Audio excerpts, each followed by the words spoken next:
everybody, welcome to a scale model update video. This is a rebranded series. Once the diorama updates, now the scale modeling update videos with the rebranding of my logo and name from Greg's period dioramas period scale models to Red Panda scale modeling.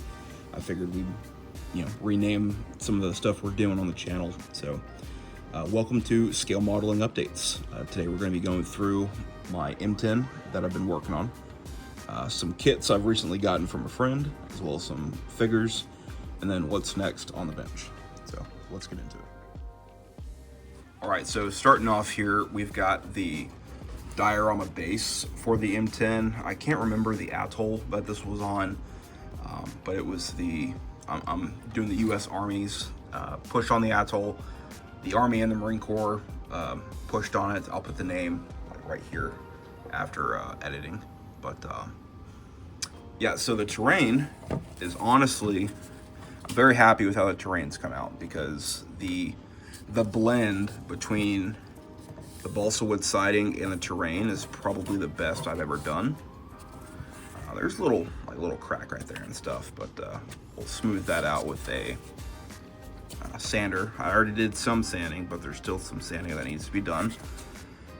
But I painted this with oil paints, and it still needs to dry, as you can see. But you got the main road here.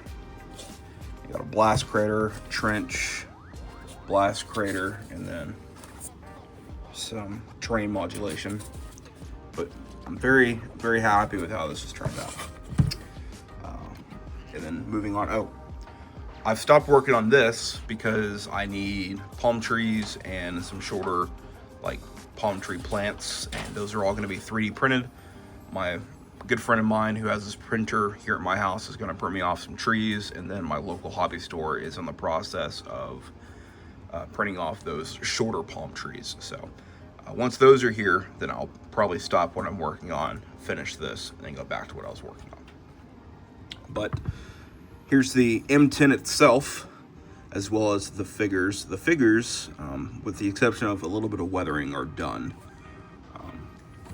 These are unique because they've got the checker pattern that they painted on their backs, which is really neat, for the infantry, that is. Something, a little cool bit of history there. And then the M10 is very sandy, very, very sandy. Lots of fun to do. Oil painted or I used oil paints to do the weathering on that. But and then I also have the plaque, which I'll let you guys read that. Yeah, that's the name of the island. I'm not gonna try to pronounce it because I'm gonna embarrass myself. But yeah, so that's that. All right, moving on to some new kits that I've recently acquired. Good friend of mine, he sent me these kits. It's a modern Russian infantry called the Polite People, which looks a lot like when Russia invaded Ukraine in 2014. I remember watching that on the news as a kid. Looks a lot like that. So I'll probably do a little vignette with those figures, and it comes with a cat, which I think is really cool. I'll probably save the cat for something else, but really neat that these figures and their poses, very unique moment in time. So that'll be fun to do. And then next we have some Master Box Ukraine War Series figures.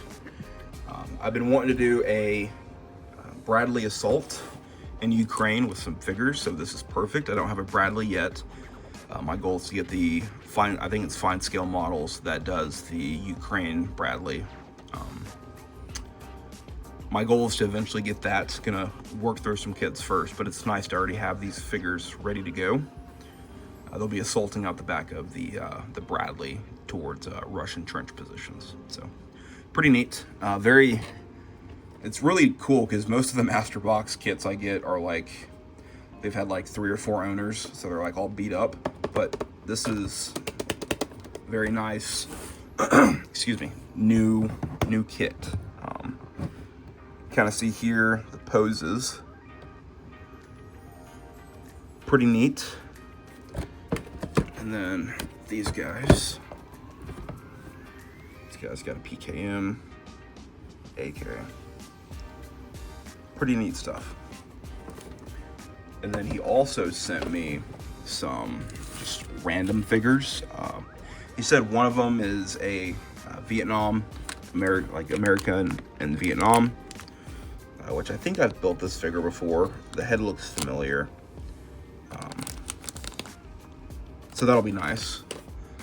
And then he sent me some crewmen. They're wearing berets, so I'll probably throw these on like HIDF stuff, which I've got some plans for that soon.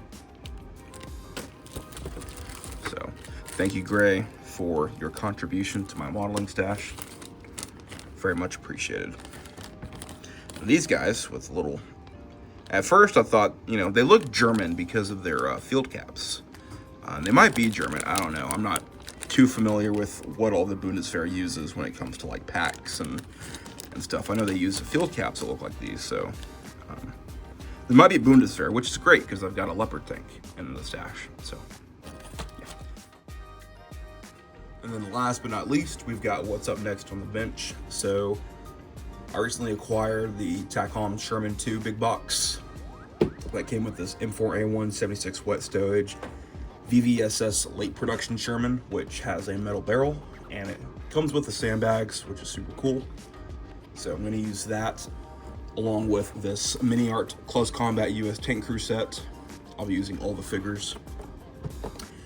And then I'll be using what's left of this Tamiya US Army Assault Infantry set, which is going to be number 1, number 3, number 4, and number 6. The other two were used in you saw the last diorama I'm working on, the M10 diorama. But I'm thinking, right now, this might change, but I'm thinking I'll have these guys set up on like a crossroads, the tank's in a mine.